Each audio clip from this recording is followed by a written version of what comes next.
The man that you're seeing here was Goutam Ghosh, and the last time anyone saw him alive was on the evening of May 21st, 2016. Ghosh was a 50-year-old police officer, part of a doomed 8-person expedition with 4 climbers from the Indian state of West Bengal and 4 Sherpa guides from Nepal that ran out of time and oxygen near the top of Everest.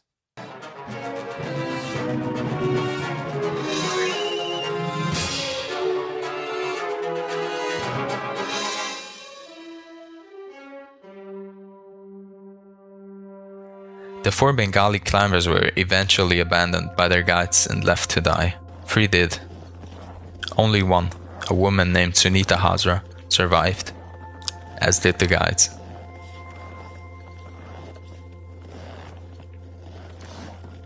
On the afternoon of May 20th, 2016, Ghosh, Nat, Paul and Hazra anxiously rest inside a tent at Camp 4.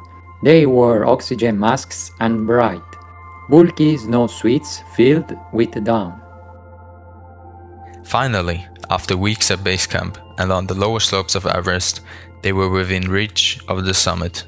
If all went well, they would be winners back at Camp 4 within 24 hours.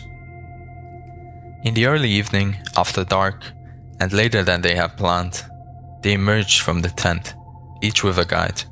The summit of Everest cannot be seen from Camp 4, but much of the route can. It leads up a series of ropes used by every Everest climber that are tied to anchors drilled into rock and ice and set by Sherpas at the start of the season. The route leads across a barren ice field, sliced with deep crevasses, and shoots up a steep and rocky slope until it reaches a small flat spot. A burr on the side of the mountain, the landing is known as the balcony, and from there, it is 2 hours or more, along the exposed, knife-edged southeast ridge to the south summit. From the south summit, the top of Everest finally emerges in full view. The round-trip journey from Camp 4 takes some people less than 12 hours, and experienced guides and climbers know that it shouldn't take any more than, at max, 18 hours. Prolonged exposure is dangerous. The West Bengal expedition stood at the balcony well after dawn. There were 4 clients and only 3 guides because Naf's guide appeared to stay behind at Camp 4 for reasons never understood. The base camp manager for the Indian expedition received a radio call from Gurung, the only one of the group's guides with experience reaching the summit of Everest. He said he recommended to the clients that they turn back, but they refused. Only Naf was persuaded to turn back to Camp 4. Paul and Lakpa Sherpa reached the summit at 1:45 p.m, according to the camera later recovered from Paul's body. The others in their group, Ghosh, Hazra, Naf, and their guides, were somewhere below. The last photograph of Ghosh taken with his camera appeared to be at the south summit at 1:57 p.m. Hazra, the lone survivor, said that she reached the summit at about 3 p.m. There's no evidence that she got there. Back in West Bengal, vague and inaccurate news reports spread quickly on May 21st.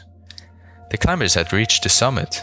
By nightfall, however, updated reports from Everest arrived. The West Bengali climbers were lost on their way down. At the time of the tragedy, the climbing season for Everest was almost over. On their way to the summit over the next 2 nights, the last 24 of the year's climbers had come upon Ghosh's rigid corpse on a steep section of rock and ice. Climbing Everest is an expensive endeavor. Some spend up to $100,000 to ensure the best guides, service, and safety. These 4 climbers measured monthly salaries in the hundreds of dollars. They borrowed money and sold off possessions simply for a chance. For example, Ghosh shared an apartment with 8 members of his extended family. Paresh Naf was a one-handed tailor who barely scraped by with his wife and young son. Subhas Paul drove a small goods truck and used his father's pension to pay for his Everest attempt. Hazra was a nurse. More and more, however, families and friends of those who die on Everest and the world's other highest peaks want and expect the bodies to be brought home. Recovering bodies can be more dangerous and far more costly than the expedition that killed the climber. All these things came into place after the bodies of the 3 men from India were scattered high on Everest in 2016. The dim hopes for rescue kindled into demands for recovery, led by the West Bengal government. Within a few days, a recovery team of 6 hired Sherpas tried to find the deceased and carry them down. The first they found was Paul, the delivery driver and part-time guitar instructor, who lived with his family, including his wife and a 10-year-old daughter, in the small town of Bankura. He was steps from the route below Camp 4, roughly 26,000 feet above sea level.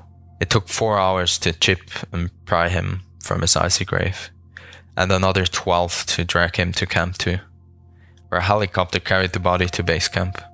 Back on Everest, above where Paul's body was extracted, 2 of the Sherpas moved up to Camp 4 at roughly 26,000 feet. The Sherpas searched the abandoned tents, some shredded to ribbons by wind, until they found the body of another of the missing Indian climbers. They knew it was Naf, the tailor, because he had only one hand, the other lost in a childhood firecracker accident. Raging winds kept them from climbing any higher in the search of Ghosh, and the men were called back. The summer monsoon was on the way, ending the climbing season. Ghosh and Naf, left dead in the death zone, would remain on Everest for at least a year, and maybe forever.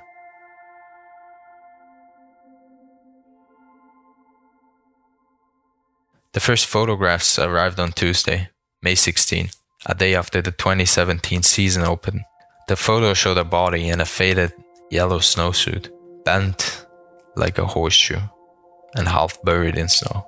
There was no face visible, but the boots and gear matched what Ghosh was wearing a year before.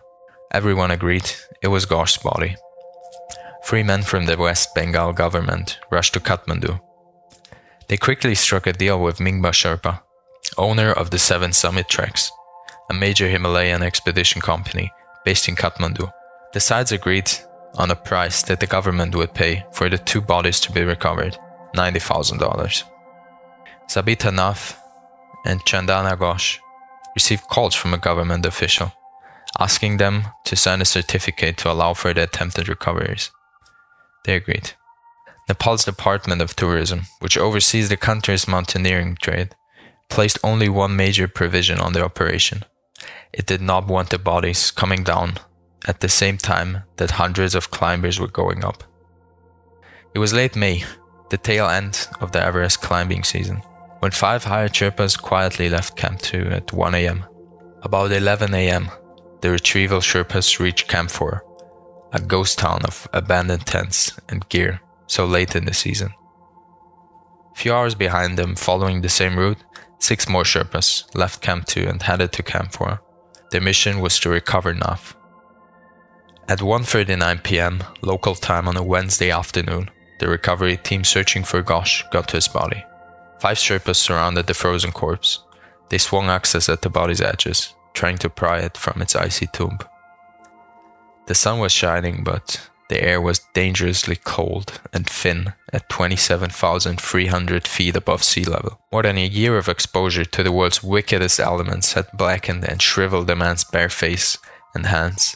It was as if the man sat down for a rest, fell backward, and froze that way.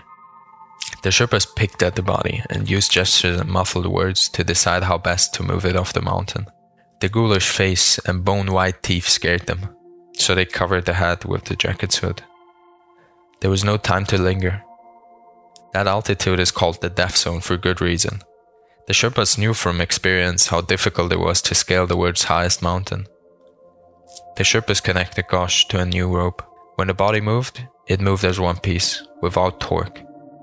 Dawa Finjok Sherpa estimated the load weighed more than 300 pounds, double than Ghosh's weight when he was alive. They lowered him by rigging a pulley-type system through the same anchors used for climbers attempting the summit.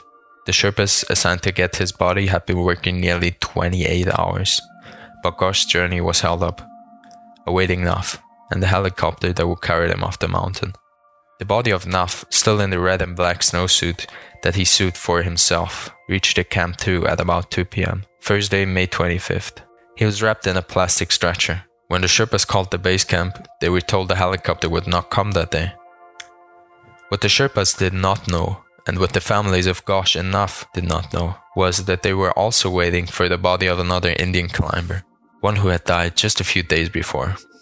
7 Summits wanted to minimize the cost by ferrying 3 bodies down at once. Finally, on May 28th, a helicopter touched down. In the final report, the doctors listed the cause of Ghosh's death as undetermined. A similar examination for Naf ended with the same conclusion. Despite the little money that Indian families had, the bodies finally returned home.